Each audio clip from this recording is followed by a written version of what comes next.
First of all, you don't need to fund your films. When you're starting out as a filmmaker, you don't really need funding.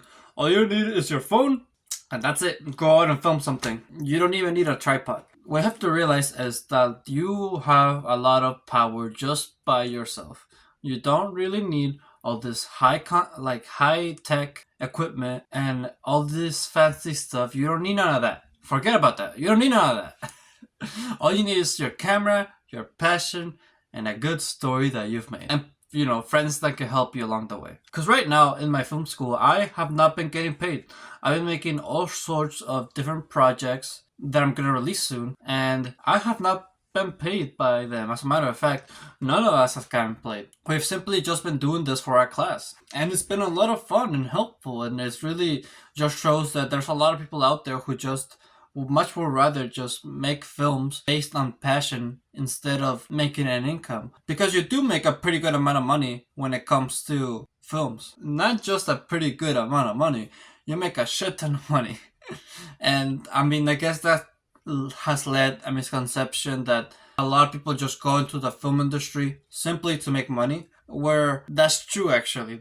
I do think there's a lot of people who do go into the film industry just to make money, but there's also some people out there who go into the film industry based on passion. They go into the film industry just because it's fun. I'm one of these type of people. I hope you are as well. But one of the things that my professor taught me is that instead of paying your actors, like if you can't pay your actors or your crew, instead you should give them this: food on set, a copy of the film that you made, and credit. This is practically more valuable than, I would say, money, because if you give them the film and they did play a major role, maybe they were the cinematographer, maybe they were the editor, maybe they're the actor. If you give them a major role and you give them credit, they can use that in their portfolio, and that makes it so maybe someone higher than them or some big company can see that portfolio and maybe hire them because they saw that. Or maybe they could use that piece of content and upload it to their content channel, their YouTube channel, and that makes it so other people can see it and that person can get views pretty much. So this is the reason why I recommend going to college for filmmakers, because sure, you don't need college. You don't need it. It sure does help build up your portfolio. Let me tell you this. If I didn't go to college, I wouldn't have made the films that I've been making right now. I haven't released them. I might release them this week. I don't know. I'll think about it. I wouldn't have gained all this experience and all this knowledge that is probably going to be implemented in the future once I actually become a filmmaker. It's exciting, It's exciting that I'm gonna go out of this experience with something, it's weird. You've probably never heard a guy say this, but I'm proud to pay thousands of dollars for this experience. I really do think it's worth it, at least for the university that I go to. They provided me with so much value, and I can't be thankful enough. And I really highly suggest other people to try it as well. It's actually a good experience. At least that's how I felt for me. You might be different, you might not think so, but UNLV is the best way to go. But what I'm trying to get at is, as a beginner filmmaker, you're probably not gonna spend money on your film because you're not gonna have the chance to do so. Maybe once you graduate, maybe once you have free time, you might want to spend your full time into filmmaking. And that's not something you're gonna be able to do right away. So I will give you some recommendations on what you can do in order to fund your film and pay your crew. That way they can spend more time making the film. The first thing that came to mind is pretty much getting a part-time job. It makes sense why you would do this. You could also get one of those jobs where it is part-time, but you're still able to use your computer and do your own work. It's like a receptionist kind of work. For example, my job consists of as long as you get the work done, you're able to have a lot of off time and do whatever you want. And I feel like there's some jobs out there who are similar. I recommend getting those jobs because in the off time that you're not working, you can pretty much spend that time on maybe on just working on your film. Yeah. And then when you're off work, you can use that money towards a film, towards getting equipment or maybe paying others because other people might have a job too. And so you can pay them for their time. Again, money is just stored energy of other people. I would say obviously you want to do passion projects. You should just do projects because it's fun, but you're still gonna eventually you're gonna have to give your crew something to live off of. And I would say that you should start paying your crew if they're spending more than 20 hours on your film, because 20 hours is a lot, and it's a lot of time that can be used to actually making money. So I recommend paying your crew at that time. However, the best way to fund your film, I believe, has to be through social media. What I mean by this is like a YouTube channel, maybe like a TikTok or something, but like social media content, not present. I mean, if you want, you can obviously present your film in YouTube. That's something that a lot of people have done. But what I'm saying is like post content around filmmaking. If you do this, you'll build an audience that would be ready to watch a film. You could also make a lot of money. You can also like make an audience and sell them something, maybe sell them like a course or something. You could get sponsorships, and you can use all that money and content that you can also like. Content can be also really valuable too, because like if you talk about something, it will be much more easier for that piece of content to stick in your mind. So it could be valuable for you as well.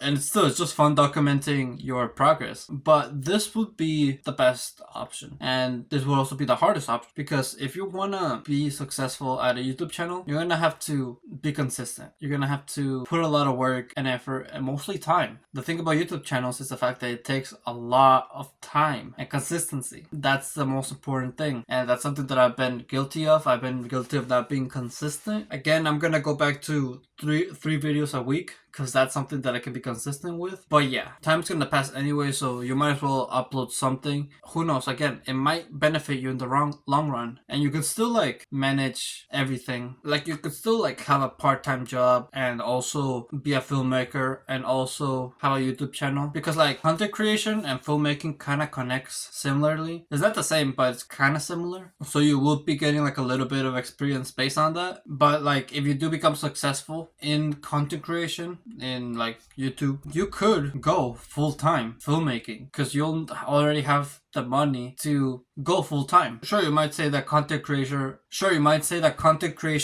also might take a lot of your time, but to be honest, it really doesn't. It only takes me like about 2 hours or like 1 hour to... No, actually, yeah, it takes me like 2 hours to film 4 videos. So, and I upload 3 videos a week. So it takes me like 2 hours to film enough content for the week. I mean, sounds good to me. And then you can spend the rest of the week on filmmaking. And the next time you record, you can share your experience filmmaking. Like, it's a really good loop, in my opinion. And the best thing about social media is that you can keep growing and growing. You'll find more audiences, more people to watch your film, meaning you could also make more money based on that. But also, I've heard that it's not the best idea if you present your films in YouTube. Apparently, it'll be better, at least it's what my professors taught me, but it'll be better if you present your films in festivals first, because I guess if you upload it to YouTube, it loses its credibility. So take that for what you will. I mean, I guess it could help you choose if you wanna make a film for entertaining your audiences, or if you wanna impress professionals. Another way in which you can make money is through freelancing. Jobs such as like Upwork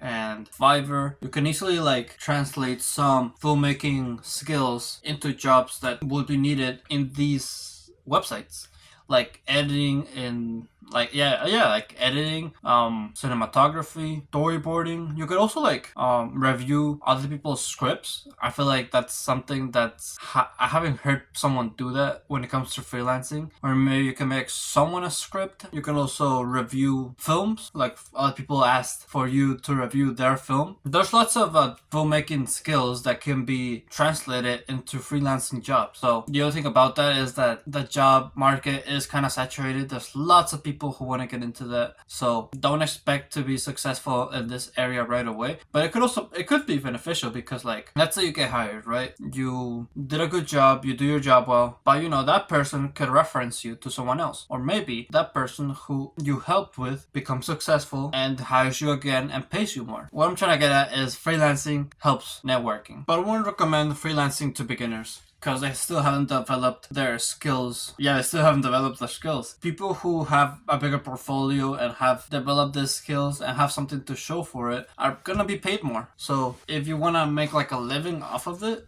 I wouldn't recommend freelancing to beginners, mostly towards experts. But make sure you don't focus too much on the money aspect of filmmaking. Remember, filmmaking is all about stories, having fun, changing people, entertaining people, inspiring people, and you can do all that without a budget. So with that, thank you for watching this video. If you liked the measure to leave a like, subscribe if you're new or if you like my channel, and always remember to live your life like there's no tomorrow.